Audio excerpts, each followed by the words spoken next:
Welcome to According to Sam, folks. This is episode 290. Happy Friday. Hope you guys have had a great week. This is February 28th, the last day of February, getting ready to get into spring. I hope you guys have been having a good 2025 so far. I have a lot to share with you guys today, so I want to get right into it. Volodymyr Zelenskyy, the president of Ukraine, is in the United States today to meet with President Trump. They had worked out a verbal deal that Zelenskyy was scheduled to sign. I don't even know if he's still going to sign the deal. We're going to get into the meeting that they had in the Oval Office. I am just blown away by what I witnessed today. But the deal that they were going to make for 50% of their minerals and natural resources that Trump wants in payment for all the money that we've already sent Ukraine, going back to 2015, that we were giving them aid, but not arms. We didn't start giving them arms and sending them arms until Trump came into office in 2017.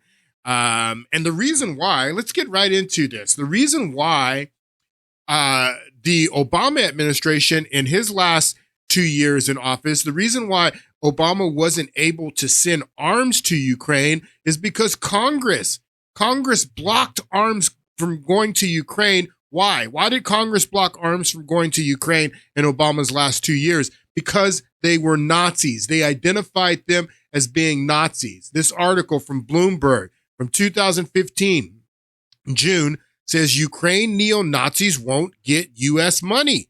Congress blocked the money from going to Ukraine because they were Nazis. And then you see this article, U.S. lifts ban on funding neo-Nazis in Ukraine. And this is January 2016. So in 2016, they lift the ban on funding and sending arms to neo-Nazis.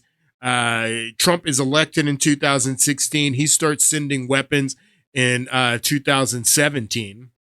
And we've been supporting them going back to, during the Obama administration, we sent them tons of money for blankets. That was the whole narrative, that Obama sent them blankets and Trump sent them arms. But we sent them money for supplies that were not weapons, things that they needed during the Obama administration. And then when Trump came in, we started sending them weapons. And we've sent them close to $200 billion now. So this deal that Trump wanted to make for their mineral resources was to pay us back for the $200 billion in support that we've already sent them. So Zelenskyy was in Washington in the Oval Office today to hammer out this deal that he's supposed to sign, and it did not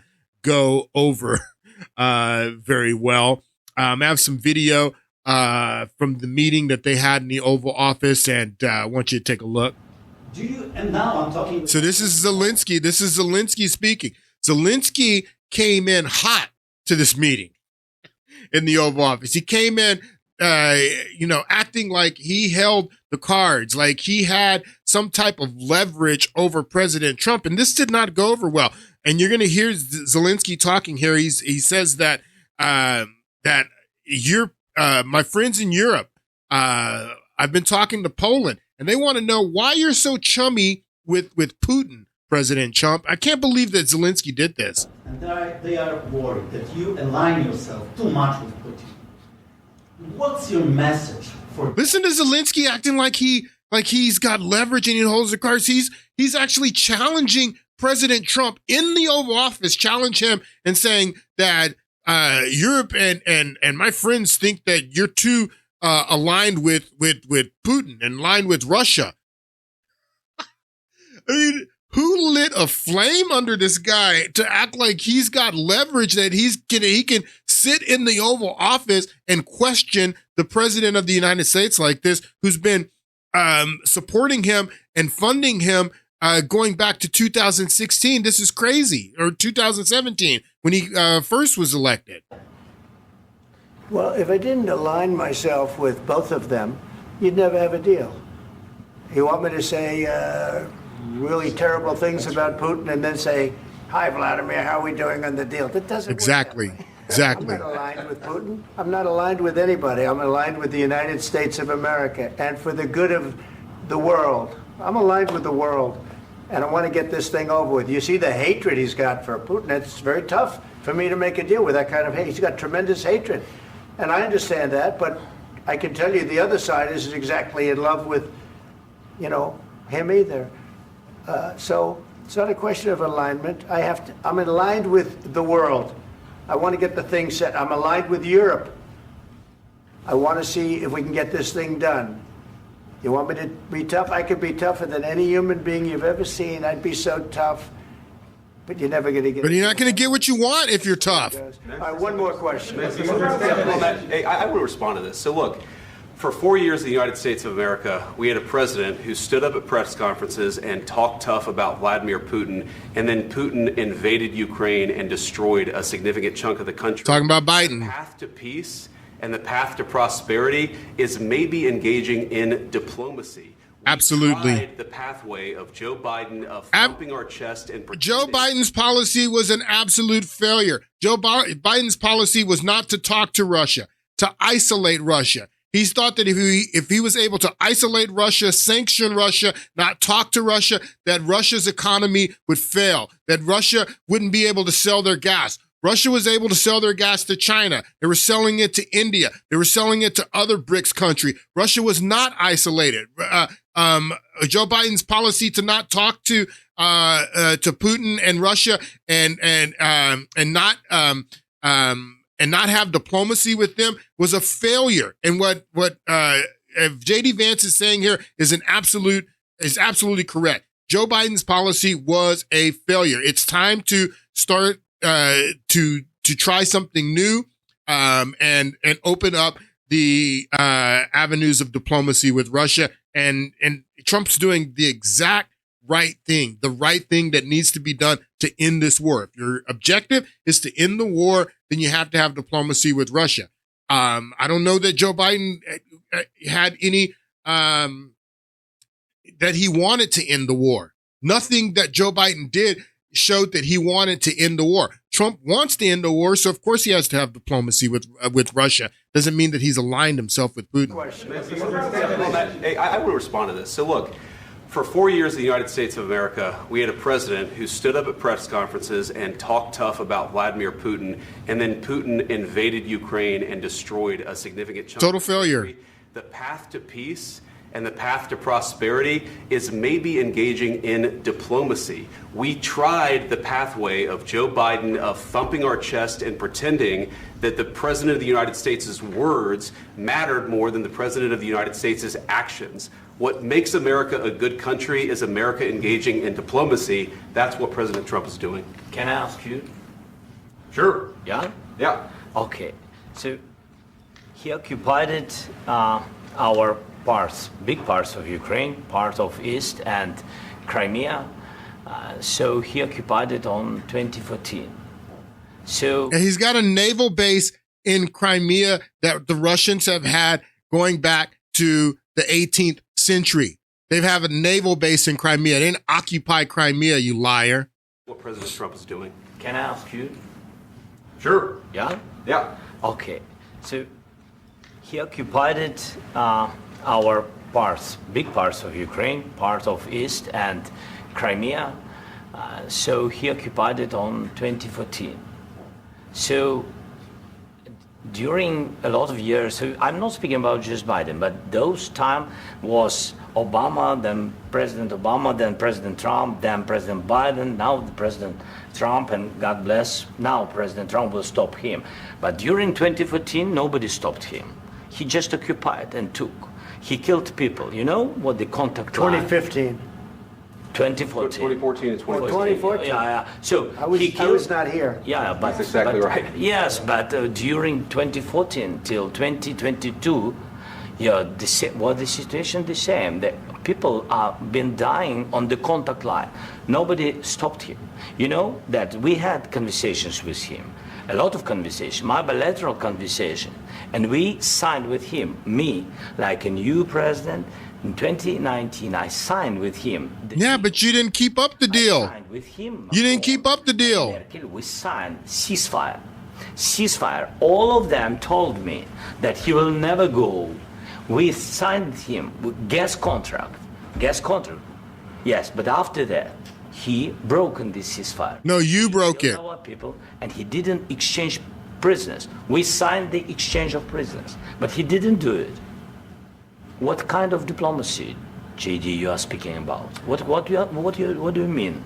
I'm talking about the kind of diplomacy that's going to end the destruction of your country. Yes, but if you Mr. President, with respect, Listen to the way Zelensky's talking. Listen to what. Look at his demeanor. Right now, you guys are going around and forcing conscripts to the front lines because you have manpower problems. You should be thanking the president for trying to bring an end to this conflict. Absolutely. Ukraine, that you say what problems we have.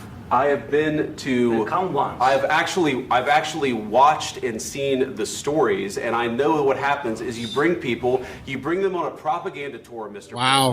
President. Do you disagree that you've had problems bringing people into your military? We have problems. And do you think that it's respectful? Look at the way his arms are crossed and his demeanor, the way that he's talking.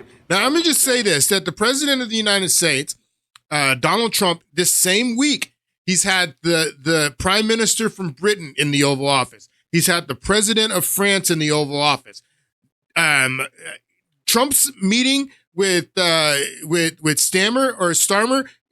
didn't go like this. It wasn't this confrontational. Trump's meeting with Macron in the Oval Office, it wasn't confrontational like this. Why is Zelensky? What does he think? Who does he think that he is, that he can come in the Oval Office with no cards, with no leverage, and talk to the president of the United States and act the way that he's acting, the demeanor that he's having, and being confrontational with the president of the United States?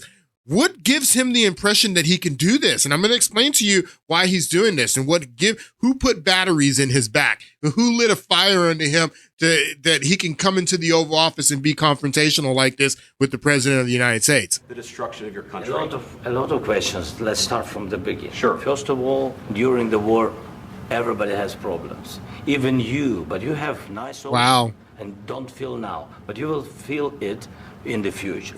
God bless. You don't know that. God bless. You don't God know bless. that. You will not have a war. Don't tell us what we're going to feel. We're trying to solve a problem. Don't tell us what we're going to feel. I'm Wow. not telling you, Because I'm you're in no answering on this position to question. dictate that. You're in no position to dictate anything, clown. You're in no position to dictate We're anything. going to feel very You will good. feel influence. Listen to him. Very good and I'm very telling you, strong. You will feel influence. You're right now not in a very good position. You've allowed From the yourself very- to be in a from very the very bad position, beginning and he of the happens war. to be right about From the it. very beginning of the war. You're not Mr. in a good Brown. position. From the very beginning of the war, Congress wouldn't allow us to send you any arms because you people are Nazis. Right here, from the very beginning of the war, Congress banned us from sending you arms because you people are Nazis. And then they had to lift the ban. And then we were able to send you arms. And we've sent you almost $200 billion while we're $37 trillion in debt. And you're going to come into the Oval Office and try to be confrontational like this? This is ridiculous. You have no leverage, like the president is telling him. You hold no cards. Right now. You hold no You cards. start having I'm not playing cards. Right now, you don't. I'm very You're playing serious, cards. Mr. President. You're I'm playing very cards. serious. You're I'm gambling the with the president lives in of war. millions of people. You think You're you- gambling with World Listen War to this III. guy. You're gambling with What is World speaking War about? III. Who does he think that he is? Who does this clown think that he is? Who lit a fire under him? Who put batteries in his back? And I'm going to tell you who. I'm going to tell you who. It's because this guy met with members of Congress before he went into the Oval Office.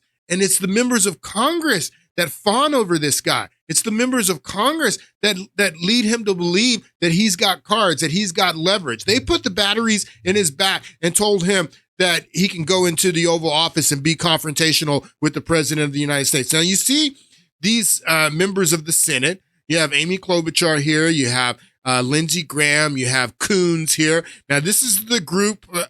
Coons is replacing John McCain. But this is the group that went to Ukraine when Petro Poroshenko was president in 2016, December of 2016, while Trump was president-elect. Barack Obama was president in December of 2016, but Trump was president-elect. He had already won the election. And Amy Klobuchar and Lindsey Graham and John McCain went over there, met with Petro Poroshenko's army, and told them that 2017 is going to be the year of offense to keep up the war in the Donbass. We're going to go back to the United States and make your case. I don't have that clip prepped, but I'm sure you've seen it.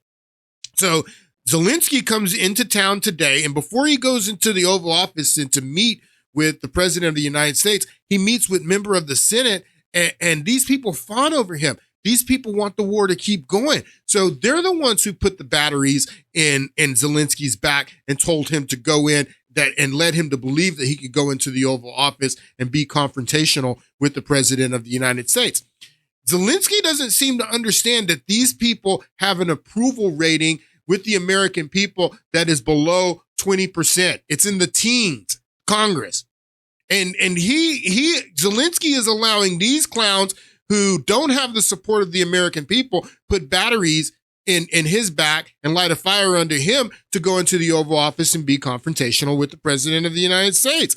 But the support that Zelenskyy needs, I mean, before he gets support from the President of the United States, and these clowns in Congress that are lighting a fire under him and putting batteries in his back, he needs the support of the American people.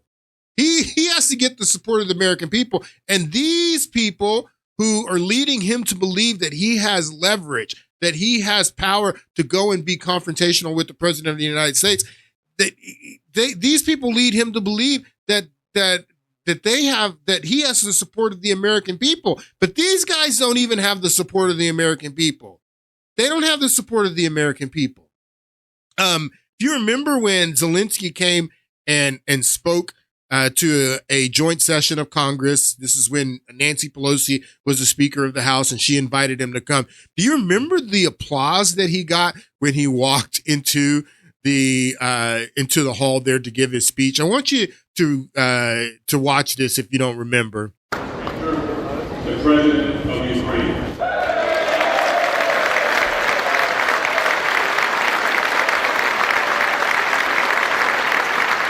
Look at the way these members of Congress are fawning over him.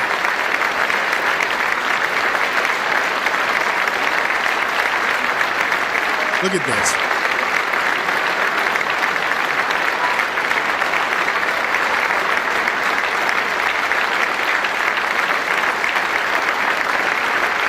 So he thinks because he has the support of these members of Congress, and they're the ones that are putting batteries in his back, that he can go and be confrontational with the President of the United States. This is who's leading him to believe that he has leverage. And what he doesn't understand is that these people don't have any support from the American people. The approval rating, again, of the United States Congress is in the teens. Thank you so much.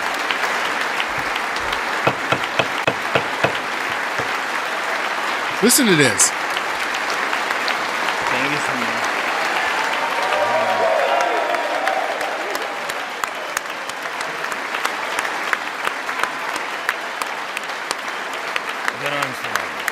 So they're the ones who are leading him to believe that he can go and be confrontational with the President of the United States. Look at this.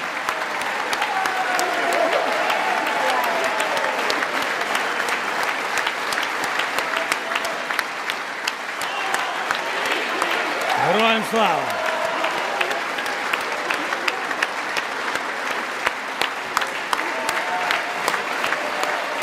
This is embarrassing, quite frankly.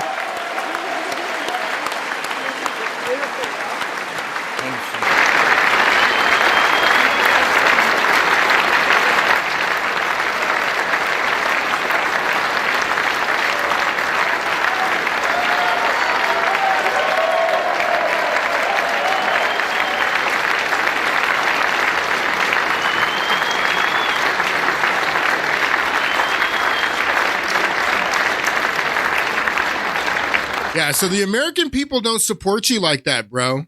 Just because these members of Congress, and this is another, remember all the Democrats waving Ukrainian flags? They're in the congressional hall. This wasn't when he was speaking. I think this was after some vote. This was after the most recent vote for $60 billion that we sent to Ukraine. They're all mostly Democrats there, but this is bipartisan in Congress, Democrats and Republicans. They all support him, and they lead him to believe that the American people support him. And that's why he went into the Oval Office today and was confrontational with the President of the United States. But you're going to learn real fast that the people of the United States, that's why Trump is president again. That's why we elected Trump. The people of the United States support the President of the United States, and we don't support you. You would never get that type of applause from the American people, Zelenskyy. You would never get this type of support from the American people. And we resent the fact that you went into the Oval Office and were confrontational with the President of the United States and seemed entitled. You seemed entitled to the billions of dollars that we've sent you. He's been saying all week that the $2 billion that we've sent him was a grant, that Joe Biden told him that it was a grant and that he doesn't have to pay it back. Meanwhile, we're $37 trillion in debt. I'm using the $37 trillion number now because I was in previous podcasts saying 36.5, but I was watching all the Sunday shows last week and I noticed all these people saying $36 trillion, $36 trillion, and it was bugging the hell out of me. I was like, why are these people saying $36 trillion when, you know, we're closer to $37 trillion than we are to $36 trillion now? At this point, we're closer to 37. I mean, at least it would be more accurate to say 36.5, but they were all saying 36. No, we left $36 trillion, $537 billion ago. Now we're on our way to 37 trillion, and we're a lot closer to 37 trillion than we are to 36 trillion. But Zelenskyy saying that President Biden told him that the 200 billion that we sent him was a grant and that he doesn't have to pay it back and it wasn't a loan, and just being really entitled and it's quite offensive. I don't know who this guy thinks that he is, but the reason that he believes that he has the right to do this and the reason that he feels entitled is because these clowns in Congress are the ones that are lighting the fire under him and putting batteries in his back, making him think that he can go in and be confrontational with the President of the United States. And this was President Trump's statement that he put out shortly after that meeting in the Oval Office. President Trump, we had a very meaningful meeting in the White House today. Much was learned that could never be understood without conversation under such fire and pressure. It's amazing what comes out through emotion, and I have determined that President Zelenskyy is not ready for peace if America is involved, because he feels our involvement gives him a big advantage in negotiation. Wow. Listen to what Trump is saying, that Zelenskyy is not ready for peace if America is involved. That we need to step away from this. We need to let Europe handle what's going on in Ukraine, and then we'll see if Zelenskyy is ready to make peace. But that I've determined that Zelenskyy is not ready for peace if America is involved, because he feels our involvement gives him a big advantage in negotiation. Where does he get that from? He gets that from these clowns in Congress, that they're the ones who make him feel that way, and that he holds cards. And so he's not ready for peace as long as America is involved, because he feels our involvement gives him a big advantage in negotiation. I don't want advantage. I want peace. His disrespect of the United States of America and its cherished Oval Office, he disrespected the United States of America in its cherished Oval Office, is what Trump says. He can come back when he's ready for peace. I love it. I love it. I love it. All right. So Um, uh, we're going to get a little bit more into this in a minute, but I just want to talk about what's going on with this debt and the new budget blueprint that was just voted on and passed in the House of Representatives. I have a clip about this new budget deal. Let's get into this, and we'll talk a little bit more about Ukraine in a moment. The U.S. House Republicans pushing forward a vote to pass a budget outline. Now, the resolution was narrowly passed with just 2 votes, with Kentucky's Representative Thomas Massie as the only Republican voting no. Let's take a closer look at 3 of the big sticking points in this budget outline. Right now, the bill would raise the debt limit by $4 trillion. So we're at our debt limit now. If you remember, Kevin McCarthy gave Joe Biden an unlimited debt limit for his last year and a half of the Biden administration. So we had no debt limit. And the debt, well, it was a unlimited debt limit, which I don't understand how that works because the debt limit was $36 trillion. So I guess they had a debt limit of $36 trillion. But my understanding was that it was unlimited for Joe Biden, I guess to a point of $36 trillion. But we've already gone over $36 trillion. So I don't totally understand that. But the debt limit is going to expire next month. That's why they needed to raise the debt limit and they needed to do a new budget because the budget from last year wasn't done. We were on a continuing resolution. So all that's coming to a head next month. So that's what this budget proposal is about. So it raises the debt limit by another $4 trillion. Debt limit by $4 trillion. The debt ceiling right now is $36 trillion. This would not suspend the debt ceiling like we've seen in the past. Republicans have made it clear that they will look at Medicare and Medicaid for possible budget cuts, but it would need to be somewhere in the ballpark of $880 billion to offset the rising debt. Now, proposed tax cuts would greatly impact the highest earning Americans. There is $4.5 trillion in tax cuts in this resolution. $4.5 trillion in tax cuts. Now, I'm going to be honest with you, people. I don't agree with this. I don't agree we should be cutting anyone's taxes right now. We have a huge debt problem, people. A huge debt problem. We're $37 trillion in debt. We not only need to be cutting spending and cutting government, but we also need to be raising taxes. You're going to get both. You're going to get austerity and you're going to get taxes raised on everybody when we are serious about handling this debt. And I don't know that we're serious about handling this debt with this budget proposal that is being voted on right now. So tax cuts, I don't believe that we should be doing tax cuts. I believe that everybody should be paying to pay down this debt. I personally think that the president of the United States needs to do an Oval Office address, and he needs to talk to the American people about this debt and talk about it as a national security threat and say, basically, there needs to be pain across the board. There needs to be pain on the high end with taxes being raised, and there needs to be pain with cutting government and spending. That we all need to join this effort. Everybody in America needs to join this effort, just like FDR did with the war effort.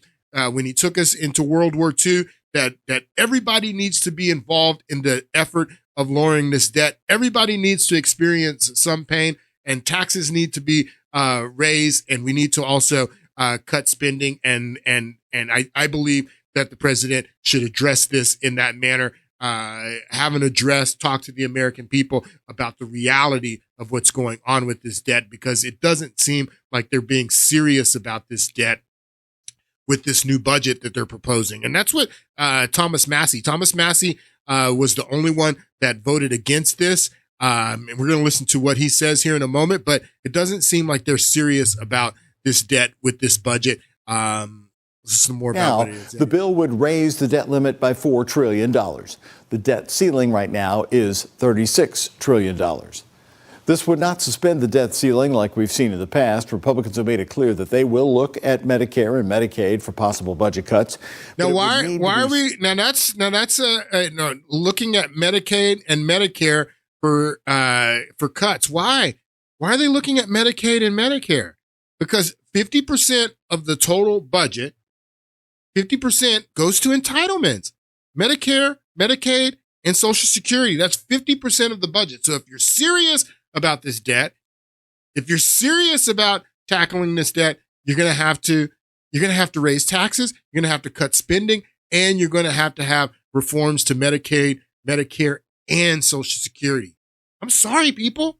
I'm sorry. That's the reality of the situation that we find ourselves in 2025 with the amount of debt and deficit that we have.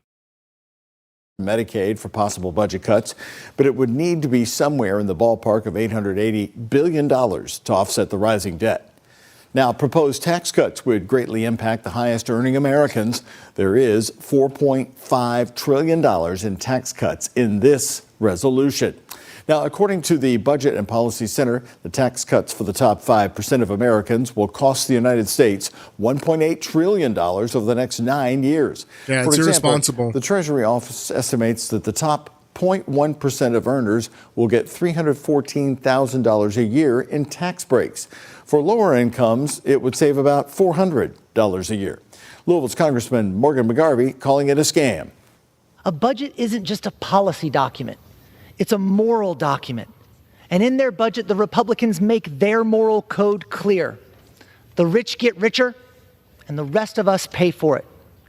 There is no reason a teacher in Louisville, Kentucky should pay more in taxes than Tesla did last year. Yeah, everybody needs to feel some pain. Everybody needs to feel some pain if we're really serious about tackling this $37 trillion in debt. Now, what's this debt going to look like in 10, 20 years? What's this debt going to look like?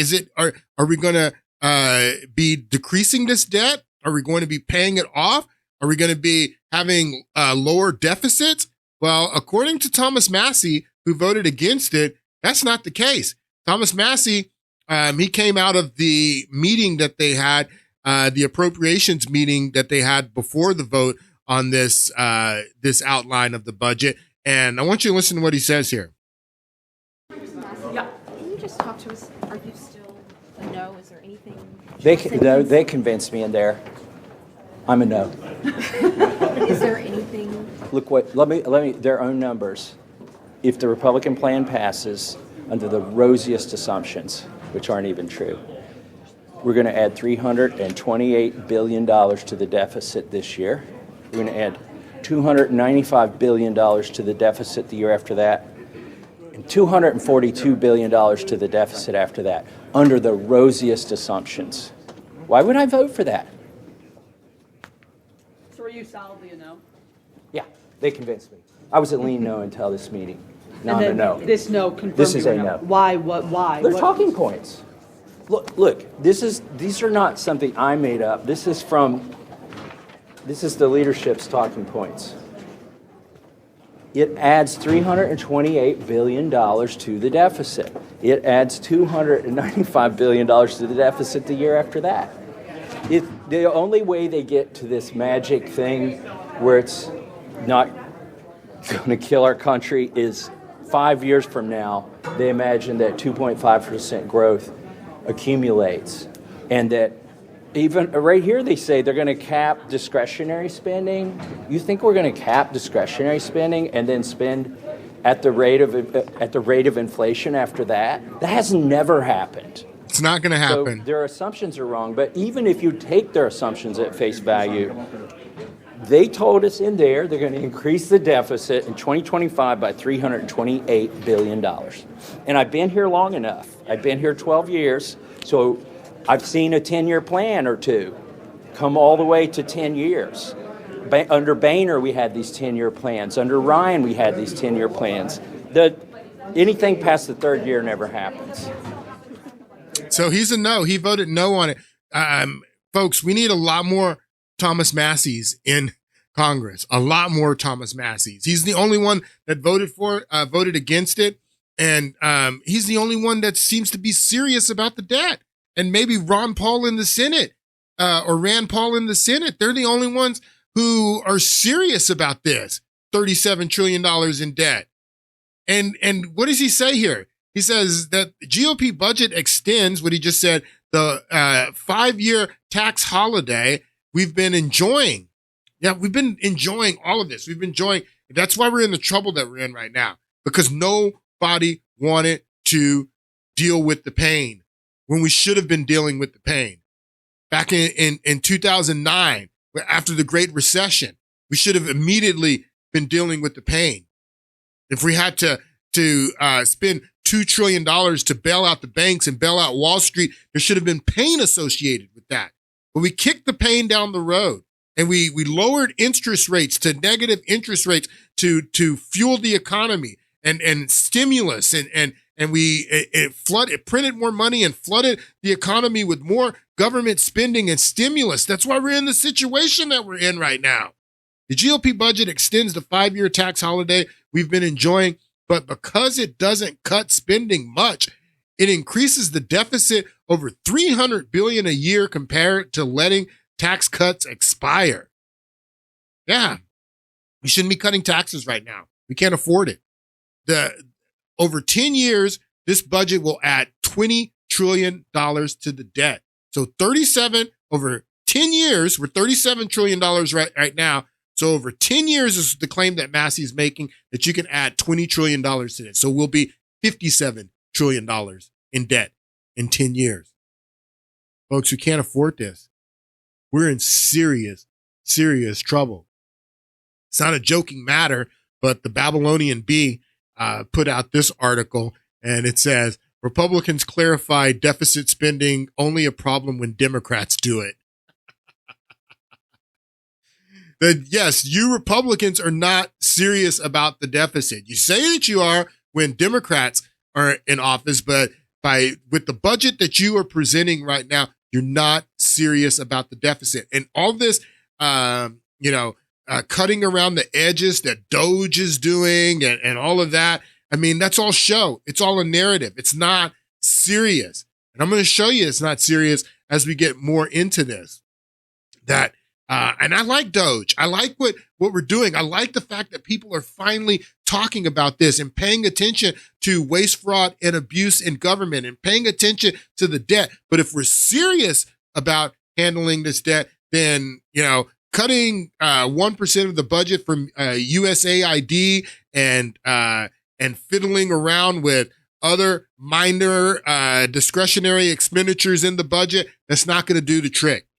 If we're serious about it, we need to tackle entitlements. If we're serious about it, there needs to be major cuts to the budget, and we need to raise taxes on everyone. I mean, it's going to be painful, but that's the reality of where we find ourselves. This is Congressman, I forget where he is from, Moskowitz is his name. And I want you, he's a Democrat. I want you to hear what he's saying about this budget. And he makes reference to Thomas Massie, who voted against it. Thank you, Mr. Speaker. Today, Representative Thomas Massie, who is a budget hawk who walks around with the debt clock, which, by the way, I bought. It's $99 on his website, or on a website, talked about today that the Republican budget, if the Republican budget passes, the budget deficit doesn't get better, it gets worse. And then Elon Musk commented, and he said, that sounds bad. Boy, that is awkward. I mean, you know how much we hate it when you guys fight amongst each other. And so that wasn't enough, right? Then Representative Massie went to the meeting, the Republican meeting where the budget was being discussed, and he came out and he said, you know what? They convinced me. They convinced me that he's a no. And the reason he's a no is he said over the next 3 years, it's going to add almost $1 trillion to the debt. And he said, and that's in the most best case, the most rosy scenario, And then he said, that's a lie. Man. So this clock that we have that has the debt, it's still going up. Doge has not yet reversed it. And I say that as a member of the Doge caucus who wants to shrink the size of government and cut spending. But this 36, instead of your budget making it a 35, it's going to make it a 37. It's already We're going to go to 37 $37 trillion in debt. And so, look, we're closer to 37 already than we are to 36. And I hate that people keep using the $36 trillion number. At a very minimum, you should be using 36.5, but we're closer to 37 than we are to 36. And what Massey says is that in 10 years, that's we're going, if we go the rate that we're going right now, and we don't deal with the hardships and the pain that is going to be needed to tackle this debt, if we keep spending and keep going at the same rate that we're going to add $20 trillion to the debt, and it's going to be more. It's going to be way more than that. But in 10 years, adding $20 trillion more to this debt, this is unsustainable, people. Unsustainable. Now, like I said, and I've told you in past podcasts, this defense spending, this is a large part of it. It makes up 13% of the budget. Our defense budget right now, our Pentagon budget is $1 trillion. $1 trillion is what we're spending. And cutting defense is a big part of what we need to do. Like I've been telling you, and we're going to get back into explaining how we amass the $37 trillion in debt that we've amassed. I'm going to get back into that. But my premise, and I keep telling you that the premise is there's a correlation between peace and prosperity and war and debt. That's what Fareed Zakaria, the clip that I played in the last podcast, where he's talking about how the British Empire, how it fell and allowed the rise of Germany and the United States because they were out fighting all these wars and expanding their empire. And while they were doing that, the United States and Germany were building their economies, were building their industry. And Fareed Zakaria in his book, Post-American World, where he makes the case that India and China are upcoming and the United States is on a decline because the past 25 years we've been engaging in all these wars, these foreign wars, and fighting all these wars and spending trillions of dollars on these wars. Even wars like the one in Ukraine where we're not fighting, but we're spending, 200, 300 billion on that war. That increases our debt. We have to go into debt to do that, to send Zelenskyy this money that he says that is a grant now and he doesn't have to pay it back. We have to go into debt to do that for Zelenskyy. For him to sit in the Oval Office and to act like a clown in front of the President of the United States when we're going further into debt to help him. This is ridiculous. But the Pentagon is a place where we can cut and we can see a major saving. But Republicans don't want to do that. The Republicans, they want to cut taxes and they want to keep the defense spending high. And this is a huge problem. But Donald Trump understands that we do need to cut defense, and cutting defense means our European partners, our allies, they need to increase their defense spending. The reason that Germany and France and the UK and all these countries don't have to spend as much as we do in defense is because they know if they get in trouble that the United States is going to come and back them up. That because of our NATO obligations that we got to come and supplement their defense spending. So Donald Trump's plan to tackle this debt in part has to do with cutting defense spending. And this is an area where we can see massive savings in our budget if we are able to make cuts in defense. And that's part of Donald Trump's plan, but he's getting pushback, like I told you, from his own party. Republicans are the ones who don't want to cut defense. So Republicans in Congress, they want to cut taxes and they want to increase defense spending. They want another $100 billion to the $1 trillion that we're already spending in defense spending. They want another $100 billion on top of that and to cut taxes. Who are these clowns? I'm talking about Republicans. I'm not talking about Democrats. I'm talking about the Republicans who are in charge right now. They control the House of Representatives. They control the Senate. And they're the ones who are not serious about this.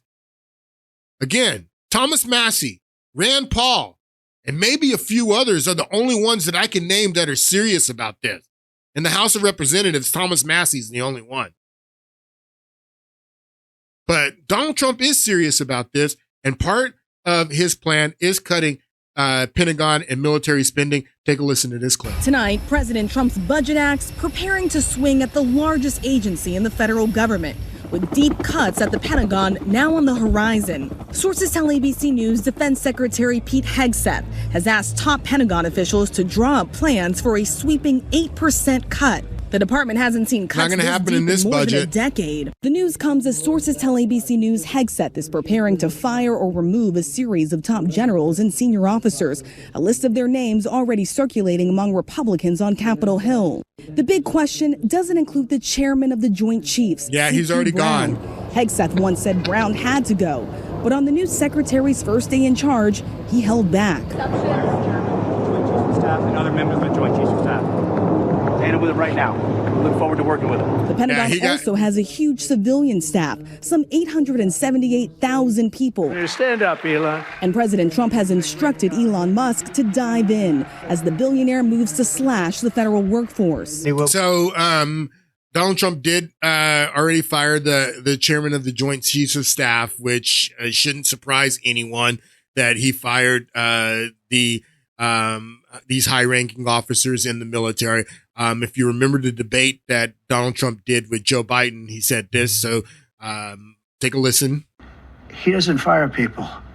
He never fired people. I've never seen him fire anybody. I did fire a lot. I fired Comey because he was no good. I fired a lot of the top people at the FBI, drained the swamp. They were no good. Not easy to fire people. You'd pay a price for it, but they were no good. I inherited these people. I didn't put Comey there. He was no good. I fired him. This guy hasn't fired anybody. He never fires. He should have fired every military man that was involved with the Afghanistan horror show, the most embarrassing moment in the history of our country. He didn't fire. Did you fire anybody?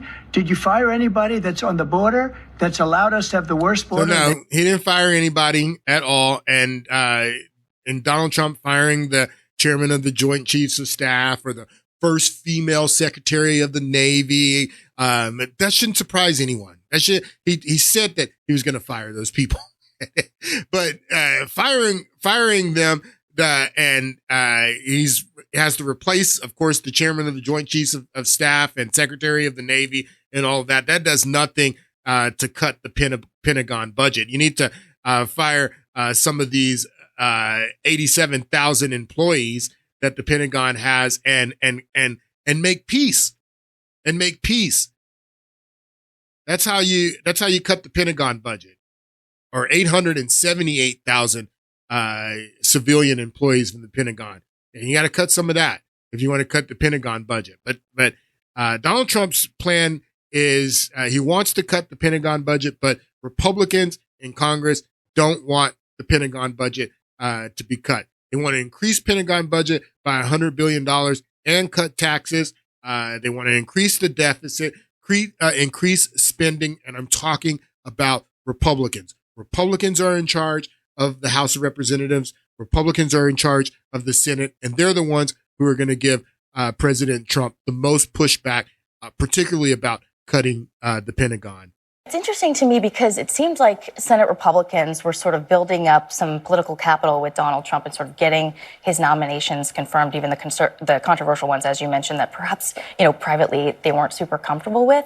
The question I have sort of wondered is, are they going to try to cash in on that political capital? And so far we haven't seen it. And you guys were just talking about these defense cuts. I mean, if there is one thing, Senate Republicans, at least most of them, wanted to protect, it's the budget of the Pentagon, where they actually— Why do these Senate Republicans want to protect the budget of the Pentagon so much? Why? Because they have lobbyists that are assigned to them.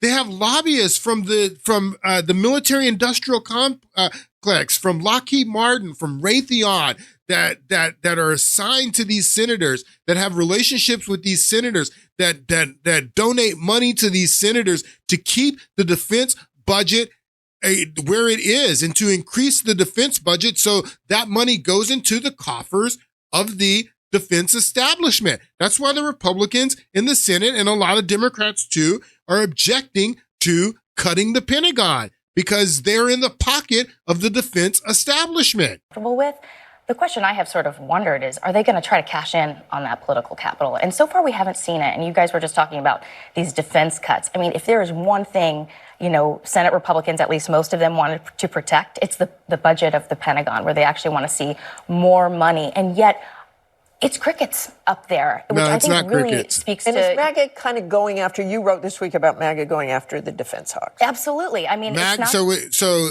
she wrote an article about MAGA voters, the American people going after the defense hawks. The American people are done with this war, with all the wars. The American people are done sending all of our money overseas to fight foreign wars. Not only in Ukraine and Afghanistan, we were there for 20 years. We were in Iraq for a decade. All of these conflicts that we've been fighting over the past 25 years that contributed to this $37 trillion in debt. The American people are done with it. And that's what she's talking about here, that the American people are the ones that are coming down on the defense hawks in Congress. Republican voters are attacking the defense hawks in Congress that want to increase spending because Republican voters are done with it. And that's what she's talking about here. Money, and yet it's crickets up there, which I think really speaks to... And is MAGA kind of going after, you wrote this week about MAGA going after the defense hawks. Absolutely. I mean, it's not just that they're not sort of standing up for what they want. It's that, the White House, Vice President J.D. Vance, going after folks like Tom Cotton, who is the leader of the Senate Intelligence Committee chair. He's a Donald Trump ally. Who cares? He put up,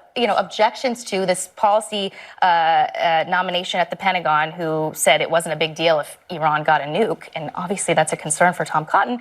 And yet he was trolled by the vice president to make a point. The people are on J.D. Vance's and Donald Trump's side on this. The people are done with these wars. We're done with people like Tom Cotton. We're done with people like Lindsey Graham. I don't care that they're Republicans.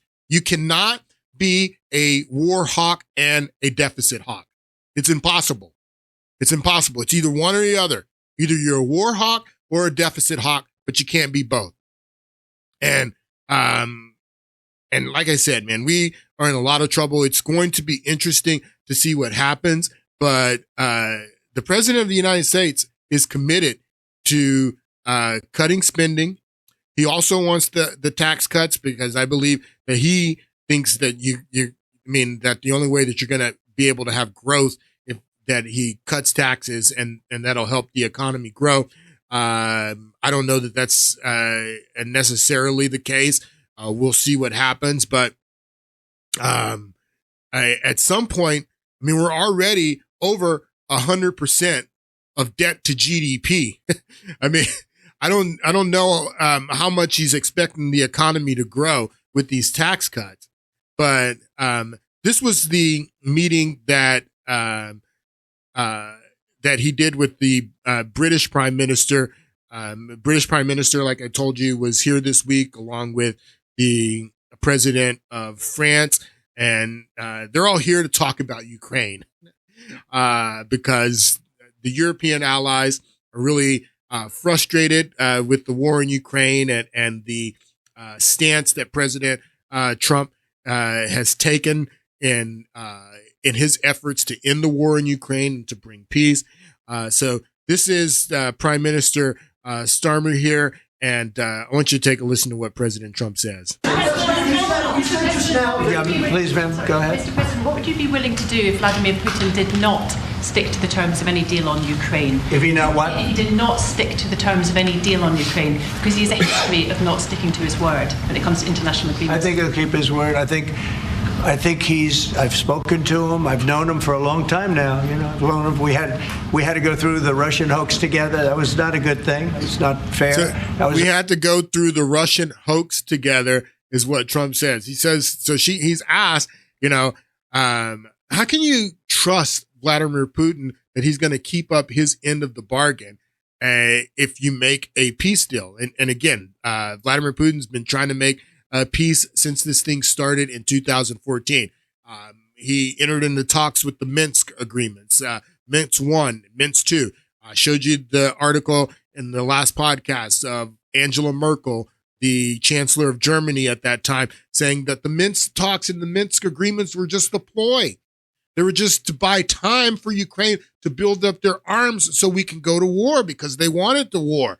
And so Putin's been there the whole time trying to negotiate a peace deal. But the reporters and these reporters, a lot of them, these Mockingbird reporters, are there to sow discord. That's why they're asking these questions, is because they want to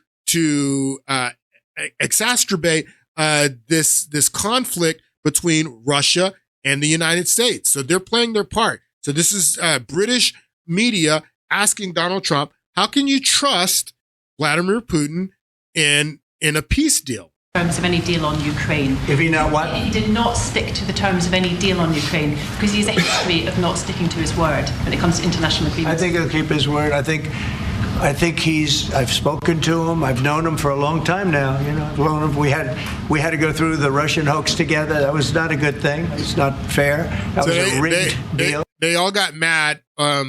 All the people in the media, all the Democrats got mad because he said that we had to go through the Russian hoax together. And he's absolutely right. They both were framed in the Russian hoax, the Russiagate hoax in his first term, where they first said that Russia meddled in the election, which is ridiculous. They've shown us zero evidence that Russia meddled in the election, that Russia was responsible for hacking the DNC and disseminating that information to WikiLeaks. No evidence.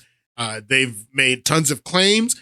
The intelligence community's made tons of claims with high confidence, but they've shown us no evidence.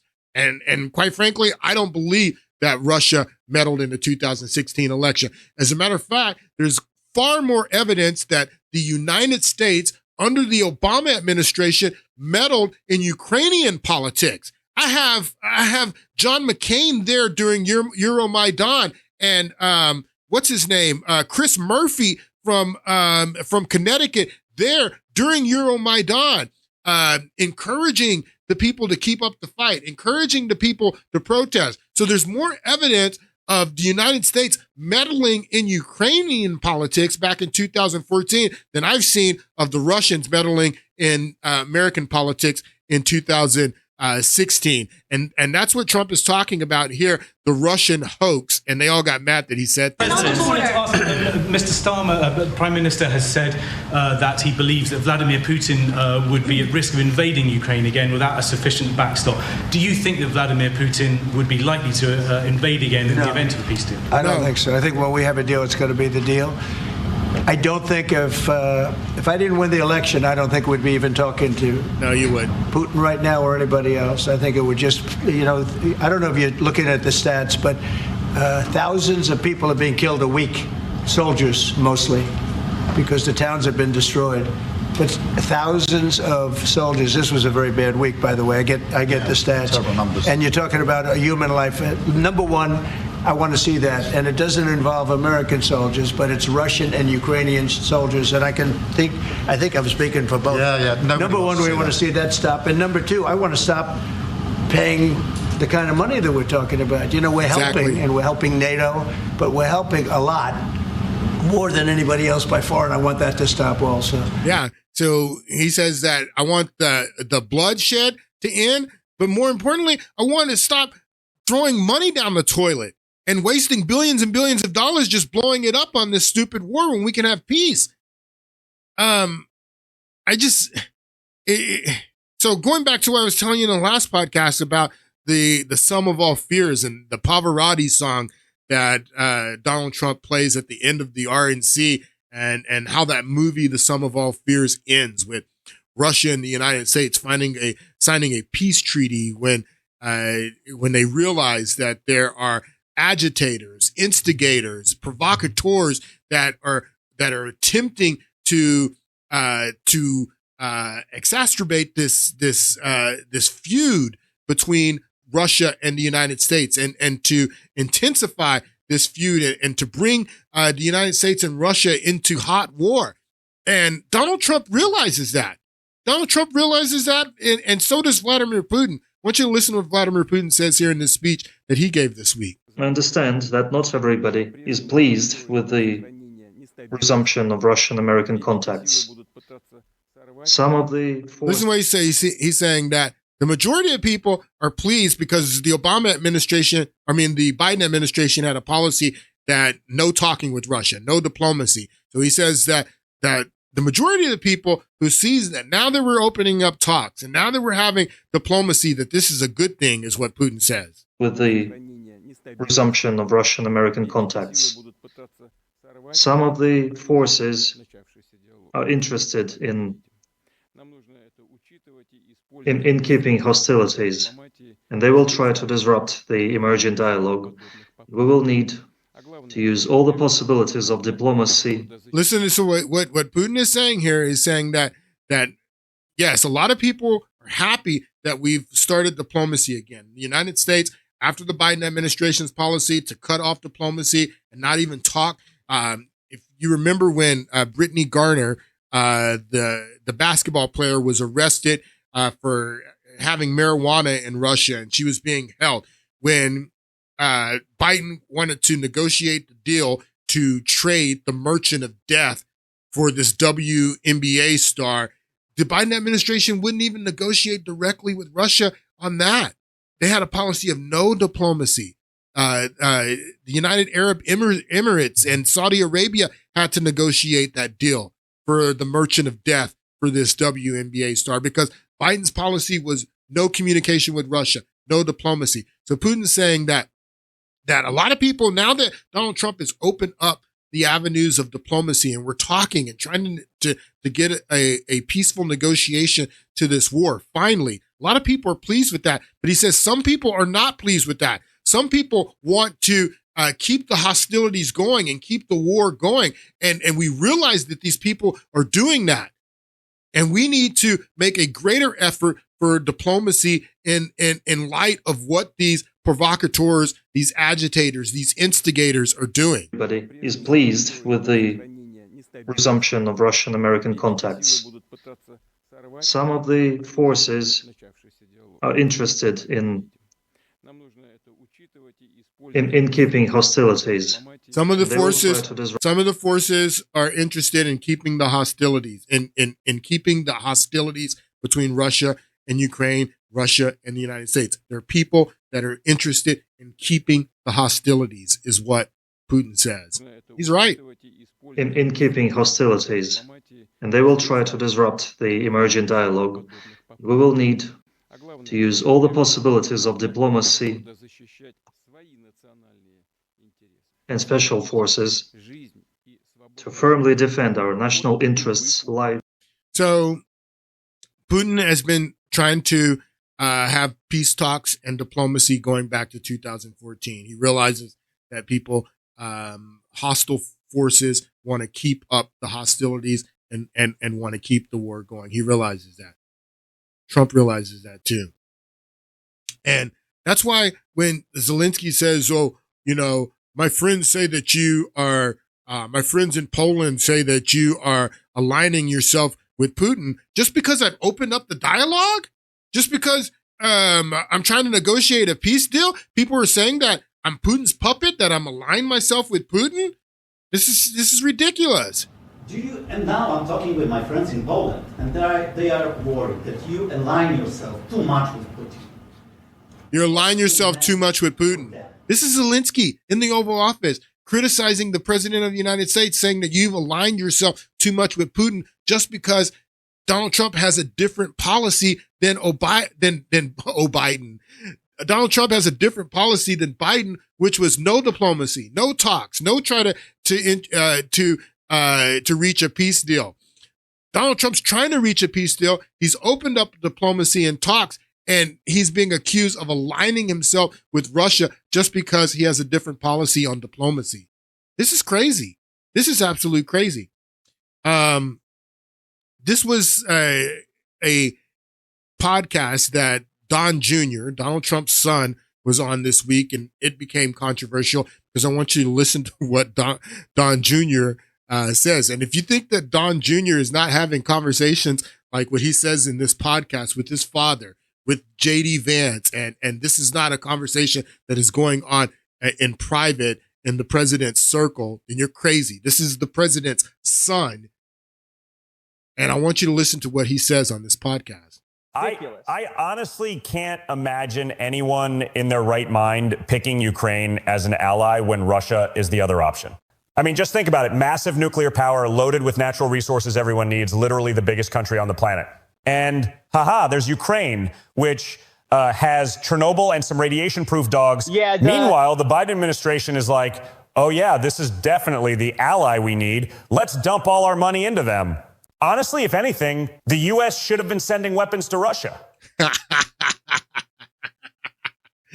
And that, of course, set a lot of people off because, I mean, it's a new policy. There's a new sheriff in town. It's going to be interesting to see how this war ends and works itself out. But it looks like it's going to be coming to an end pretty soon, unless Europe wants to keep it going. And that's what they're talking about now, is increasing Europe's commitment to Ukraine so they can keep fighting. But they're going to do it without us. You guys have a great weekend. I'll see you on Monday, and we'll get back into this.